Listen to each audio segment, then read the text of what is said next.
Акча алмаштыруу жай. Доллар 86, евро 93 сом 50 тыйын, рубль 1 223. Ассаламу алейкум, урматтуу Дон Кабар YouTube каналынын катталуучулары жана алыс жакындан көрүп жаткан мекендештер. Саламатсыздарбы? 11 январь 2023 жыл. Түштөн кийинки курс валюта көргөзүп беребиз. Күндүн көзү көрүнүп калды достор бир аз. Жолдор тайгак. Анда эмесе баштадык.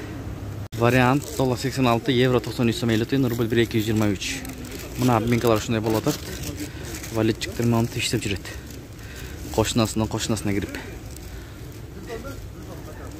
Стимул аскат доллар 86, евро 93 сом 50 тыйын, рубль 1 223. Лира 4 сом 30 тыйын. Абдель доллар 86, евро 93 сом, рубль 1 223. Анын жанында бул обменканы көрөбүз. Саат 14-төн 20 минут өттү. 86 доллар. Евро 93 сом 50 тыйын, рубль 1 сом 22 тыйын. Брент акча алмаштыруу жайын көрөбүз. Доллар 86, евро 93 сом 10 тыйын, рубль 1 223. Фунт 80 сом. Миккейджи доллар 86, евро 93 сом 50 тыйын, рубль 1 223.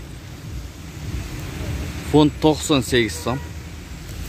Ушу менен видеону аяктайбыз достор. Сак саламатта туруңуздар. Күнүңүздөр көңүлдүү улансын. Эгер каналда жаңы болуп жатсаңыздар, оң тарапта кызыл подписаться кнопкасы бар. Ошону басып, биринчилерден көрөм десеңиздер, обменкаларды. Коңгуроочуну басып коюңуздар туугандар. Ошондо биз киргизип бараткан видеолорду өз убагында көрүп турасыздар. Ой пикирлер комментарийге калтырыңыздар. Сиздер менен автор каналы Данияр болду. Бишкек шаары. Түштөн кийинки курстарды көрдүңүздөр.